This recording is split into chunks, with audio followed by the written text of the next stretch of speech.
بسم اللہ الرحمن الرحیم۔ السلام علیکم۔ ہمارے گاؤں میں چودھری تھا۔ وہ کہتا کہ اگر کسی نے صدقہ یا خیرات کی تو اس کو قتل کر دوں گا۔ ایک دن میرے گھر کے باہر ایک بہت بھوکا فقیر بیٹھا ہوا تھا۔ مجھ سے رہا نہ گیا اور میں اس کو گھر لے گئی اور دروازہ بند کر دیا۔ جب میں نے اس کو کھانا کھلایا تو میرے قدموں تلے سے زمین نکل گئی۔ جب اس فقیر نے میرے ساتھ، میں بچپن سے ہی بہت نیک فطرت بچی تھی اور سب کی مدد کرنا جیسے میری گھٹی میں تھا۔ میں کسی جانور کو بھی تکلیف میں دیکھتی تو مجھ سے رہا نہ جاتا اور میں اسے اٹھا کر اپنے گھر لے آتی۔ اکثر میرے بابا اس بات پر مجھے ڈانٹا کرتے تھے کہ کہیں کسی جانور سے مجھے کوئی بیماری ہی نہ لگ جائے، لیکن میں باز نہیں آتی تھی۔ جب تک میری ماں زندہ تھی میں ہر وقت گاؤں کی گلیوں میں کھیل کود کرتی، لیکن ماں کے انتقال کے بعد زندگی یکسر بدل گئی تھی۔ میری ماں کو کینسر ہو گیا تھا اور پیسوں کی کمی کی وجہ سے ہم ان کا علاج نہیں کروا سکے تھے۔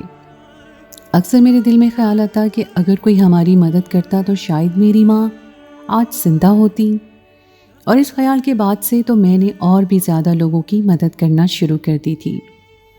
اپنی حیثیت میں رہ کر میں گاؤں والوں، جانوروں، مانگنے والوں کی جتنی مدد کر سکتی تھی کر دیا کرتی تھی۔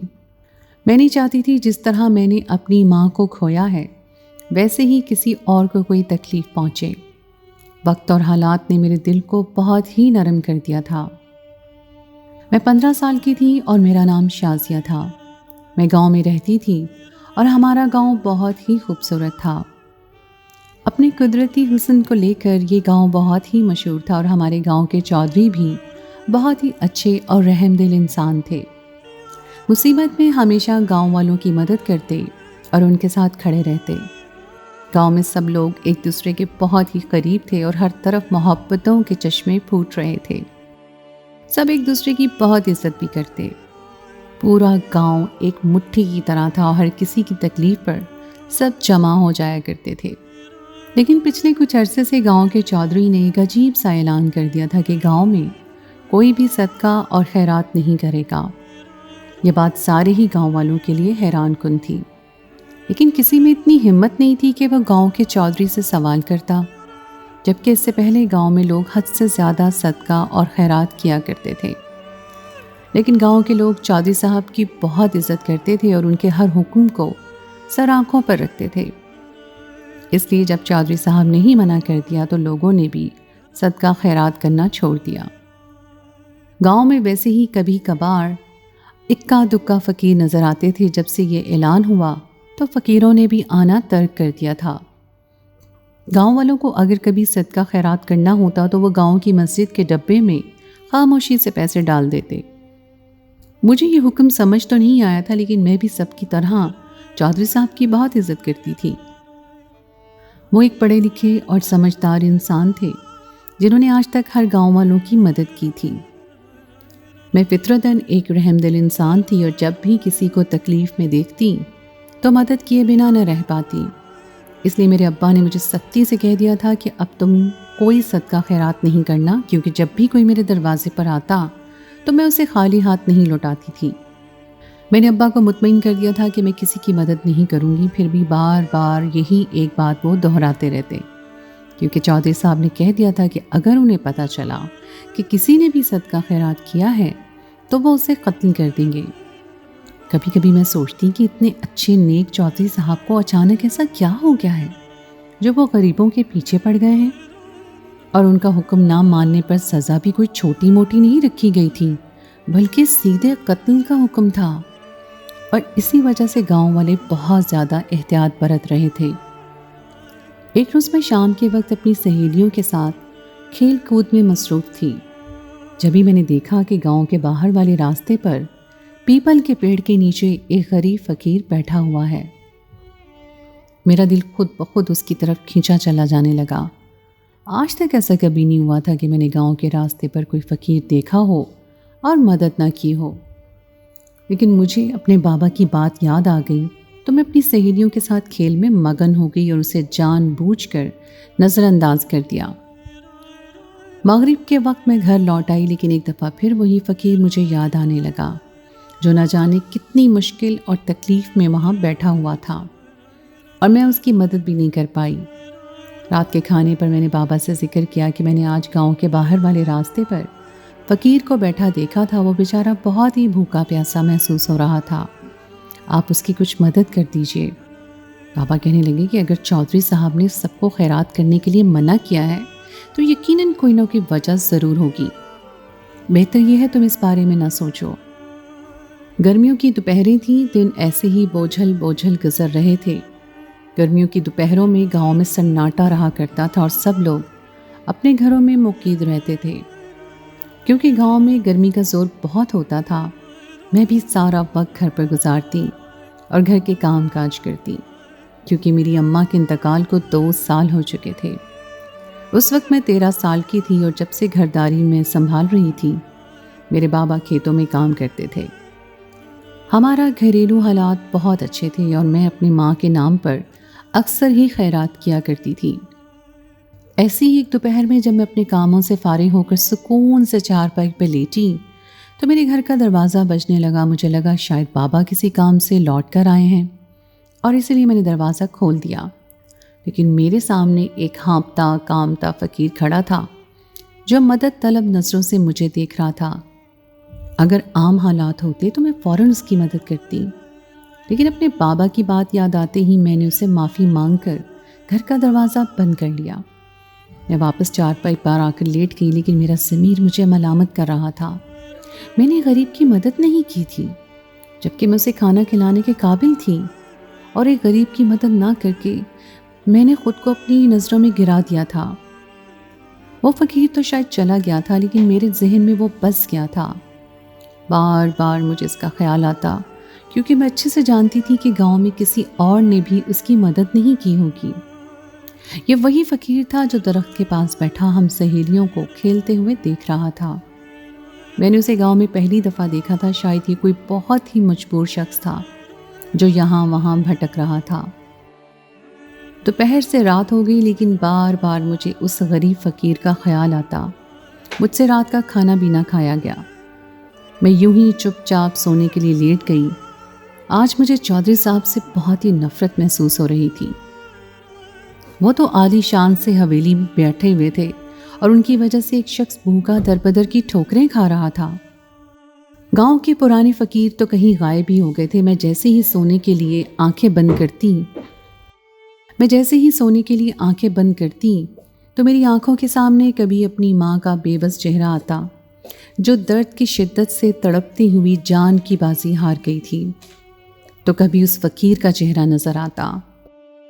ایک ملال نے مجھے گھیر لیا تھا۔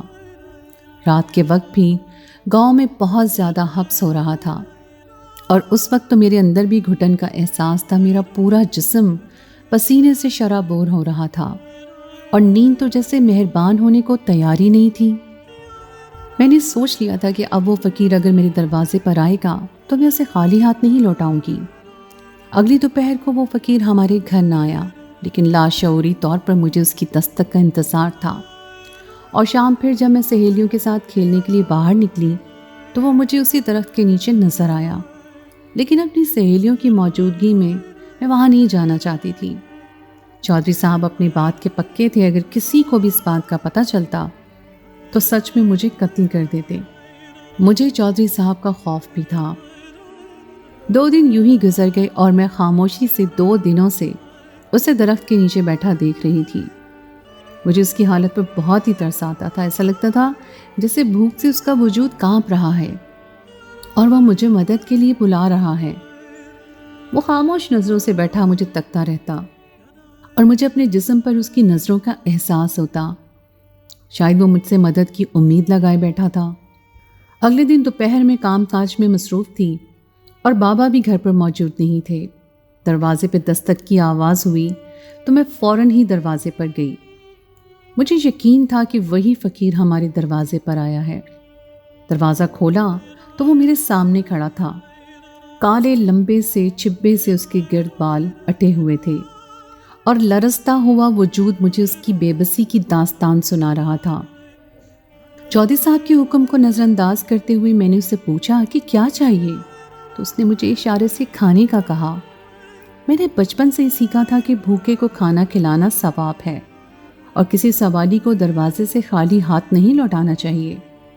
मुझे चौधरी साहब से कहीं ज़्यादा खौफ खुदा था, इसलिए मैंने जल्दी से उसे अंदर आने का इशारा किया और जैसे ही वो अंदर आया मैंने दरवाज़ा बंद कर लिया और बुलाकर उसे बिठा दिया और खाना लेने के लिए बावर्ची खाने में चली गई। मैं अपना और बाबा का खाना तैयार कर चुकी थी। मैंने इसी में से थोड़ा सा फ़कीर के लिए भी प्लेट में निकाल लिया। मैंने उसके सामने खाना रखा तो वो जल्दी जल्दी खाना खाने लग रहा है। ऐसा लग रहा था जैसे कई दिनों का भूखा हो। मैं उससे बातें करती जा रही थी और वो भी मुझसे मेरे बारे में वक्फे वक्फे से सवाल कर रहा था। मैं उसकी बातों का जवाब दे रही थी। जब उसने खाना ख़त्म कर लिया तो मैं बर्तन रखने के लिए बावर्ची खाने में गई और मटके से उसके लिए पानी का कटोरा भरने लगी। जैसे ही मैं कटोरा लेकर पलटी तो मेरे कदमों से ज़मीन चली गई। वो फ़कीर तो बिल्कुल मेरे ही पीछे खड़ा था और उसके चेहरे पर ऐसी शैतानी मुस्कुराहट थी कि मेरे रोंगटे खड़े हो गए। वो लरसता कांपता फ़कीर तो था ही नहीं। उस वक्त तो वो एक हट्टा कट्टा मर्द नज़र आ रहा। उसकी आंखों में मुझे साफ तौर पर हवस नज़र आ रही थी। जैसे ही उसने मेरी तरफ एक कदम बढ़ाया मेरी जान निकल गई। उसने फ़ौरन मुझे दबोच लिया।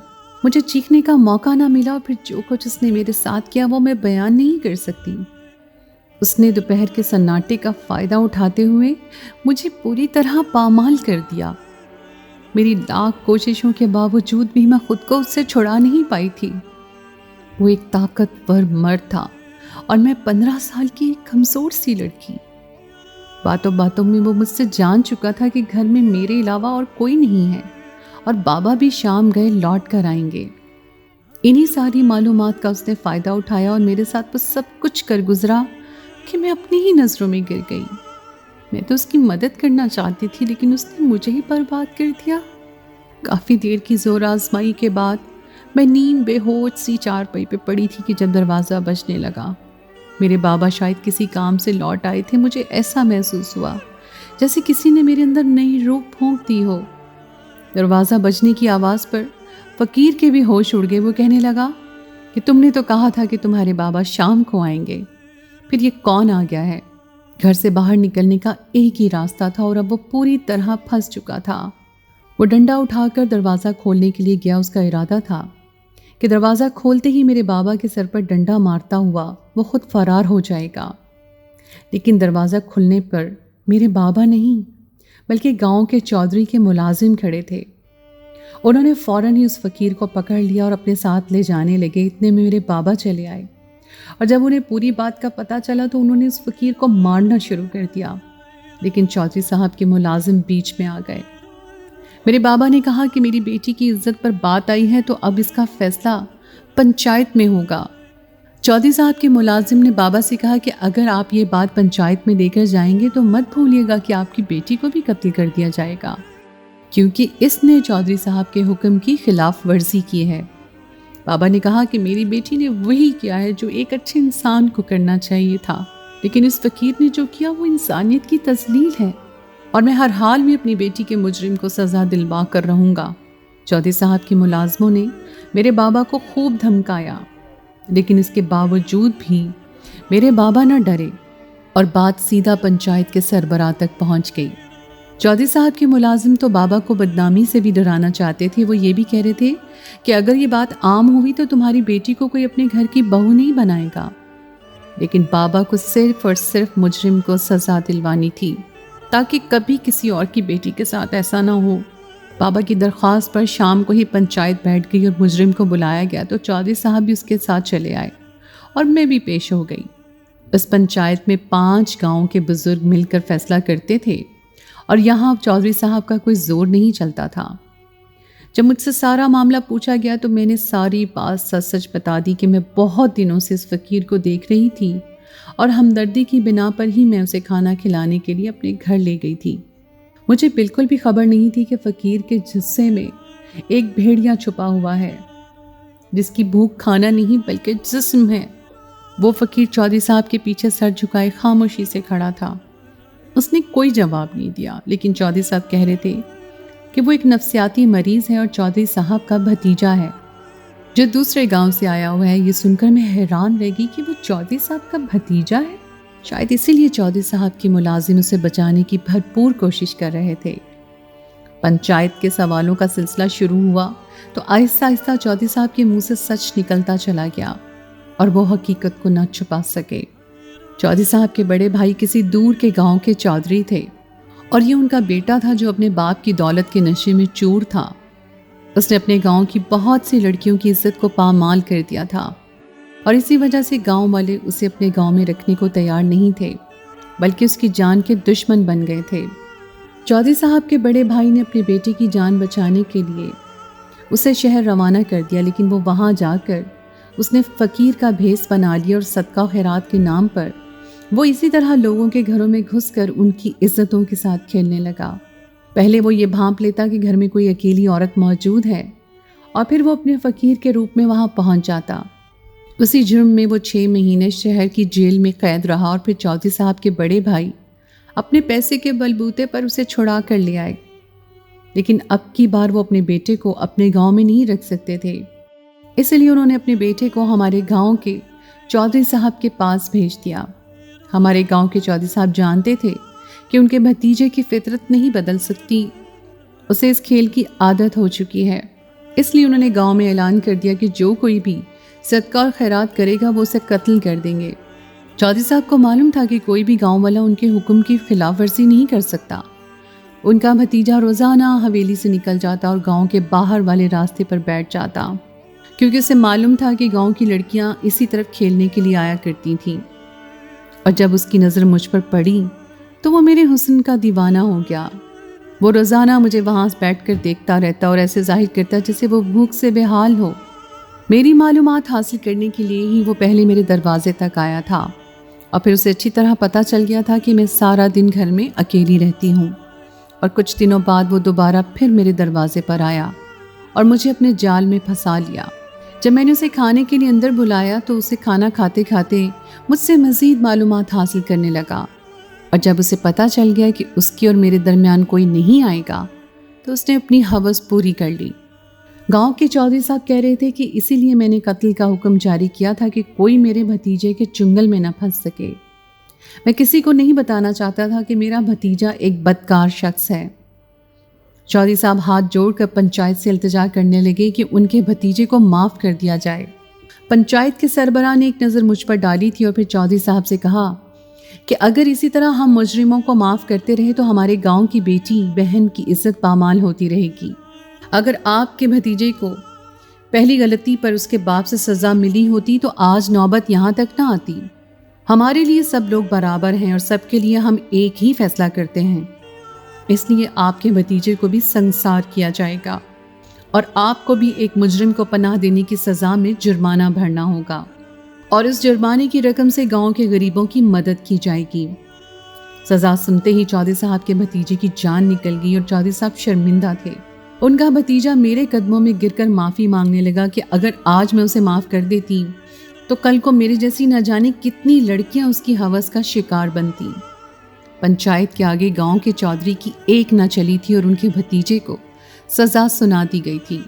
मेरे बाबा ने हमारी बदनामी से कहीं ज़्यादा इंसाफ के बारे में सोचा था ताकि फिर किसी गांव की बेटी को ऐसा वक्त ना देखना पड़े। चौधरी साहब के भतीजे को सज़ा मिल गई थी और गांव में एक दफ़ा फिर सदका और खैरात आम हो गया था। गांव के चौधरी को भी इस बात का एहसास हो गया था कि उन्होंने बहुत बड़ी गलती की है। उन्होंने पूरे गांव के सामने आला ज़र्फ़ी का मुजाहरा करते हुए मुझसे माफ़ी मांगी थी। वो वैसे ही एक नेक दिल इंसान थे, शायद अपने भतीजे की मोहब्बत में गलती कर बैठे। अगर हम अपने बच्चों को उनकी पहली गलती पर उन्हें और गलत और सही का इंसाफ नहीं बताते या उन्हें सज़ा न दें तो वक्त के साथ साथ वो आदी मुजरिम बन जाते हैं। लोग दौलत के नशे में इंसानियत को भूल जाते हैं, लेकिन ऊपर भी एक ज़ात मौजूद है जो कुछ नहीं भूलती। तो दोस्तों, ये थी मेरी आज की कहानी। उम्मीद है आपको आज की कहानी पसंद आई होगी। कहानी अच्छी लगे तो उसे लाइक ज़रूर कीजिए, अपने दोस्तों के साथ शेयर कीजिए और अगर आपने अभी तक मेरे चैनल को सब्सक्राइब नहीं किया तो उसे फ़ौरन सब्सक्राइब कर लीजिए। ساتھ ہی لگے بیل کے بٹن کو پریس کر دیں تاکہ آپ کو میری آئندہ آنے والی کہانی کا نوٹیفیکیشن بر وقت مل سکے۔ اگلی کہانی تک کے لیے مجھے دیجیے اجازت۔ خدائے پامان۔